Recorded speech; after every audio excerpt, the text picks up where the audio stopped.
Hello, this is the second episode of Health Life here from Guayaquil, Ecuador. This is MD, and this is a series of videos that we're gonna publicate to the general people that speak English, especially in the USA and in other countries that maybe can we have seen.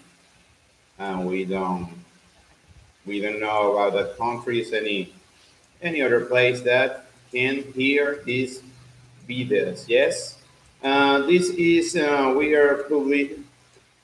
It's public in Facebook, the Luis Velasquez, and Instagram, Dr. Luis L. Velasquez S. with underline, separate with underline. This and YouTube channel Luis Velasquez. Yes, I'm a doctor, I'm a physician, have 10 years of experience. I graduated in 1999. Yes, and I have worked in Venezuela. I'm Venezuelan, and here in Ecuador, a beautiful country, and Venezuela too, a beautiful country. Yes. So this video is about the coronavirus, but we wanted to advocate it about our experience treat the coronavirus patients with coronavirus. Yes. So there's a topic I want to make this video short. The last one was really long, and first, we advocate in that point that we think that probably there's difference between the people here in Ecuador and in other countries, or give the experience, particularly here in the south of Guayaquil. We are in a zone called Guasma, in the south of Guayaquil. Yes. So the first point is about that patients really don't want to go to be hospitalized in the hospital. And sorry for the redundance, but they prefer to be in home, to stay home. They really don't want to go to the hospital to be seen there or stay there more than 24 hours. No, they don't like that. So the physician had to make improvisation to the treatment for have the control of the evolution of the patients in that cases. And it's hard. It's hard for us to that on this position, if the term, sorry for my English, is valid. But that's the thing. They don't like to go to the hospital to be seen, and less to be stay there for more than 24 hours in hospitalization. Yes. So the physician have to make control about the oxygenation of the blood, and have to make tell them that buy oxygen to take in home, and make a treatment there. And it's obviously so hard for us, but it's a way a lot of patients have recovery that way. It's unbelievable, but a lot of patients have recovered that way, and then it's so good because some hospital to have it's a lot of patients don't need more, and that is a bad situation the last year in March, in April, and this about a month ago too, that the number of cases was increased a lot. Yes.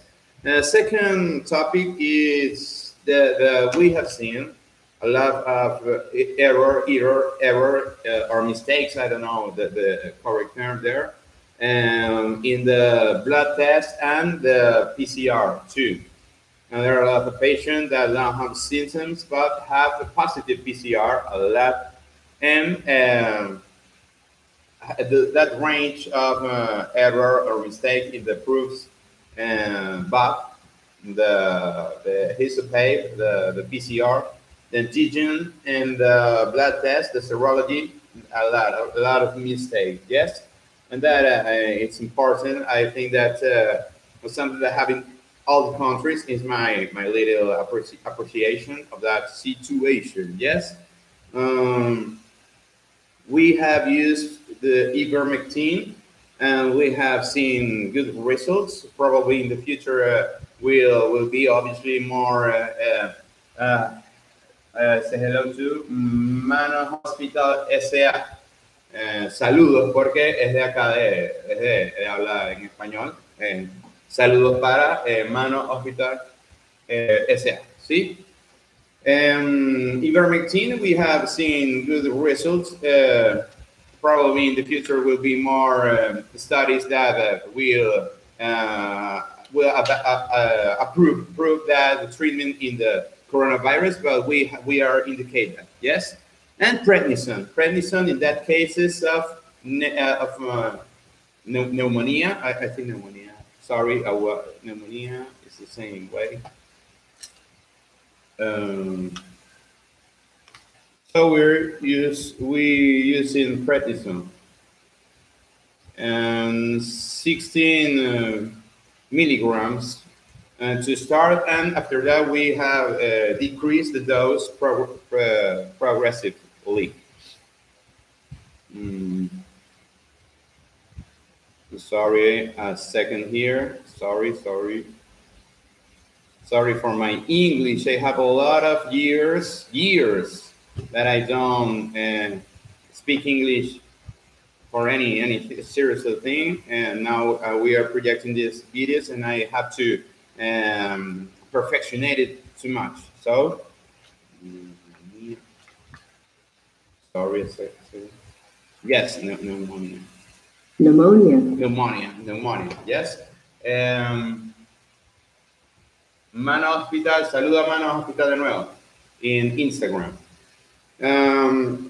We have 100 of person in the Facebook. I think that in the future we have more people, but it's step by step. Yes, and that the number more predictive in the evolution of the patient. In our case, is the pulse oximeter. Yes. And that is a number of the value that really determine for us the evolution of the patient. It's really important. In my case, really more than the thorax, the chest, RX, the blood test of PCR, and the physical examination obviously is really important, but the number of the pulse oximeter is really important for determining the prognostic, the evolution of case of coronavirus. Yes, I am Luis Velázquez, MD. We are in Alianza Latinoamericana, here in the south of Guayaquil, Ecuador. And I say hi to all the people in USA, probably United Kingdom, in the future, and we see you next time. In 5 minutes we gonna publicate another video dedicated to the mutation of the COVID. Yes, see you. Bye to the people here on YouTube. Bye here in Instagram, and bye here in Facebook.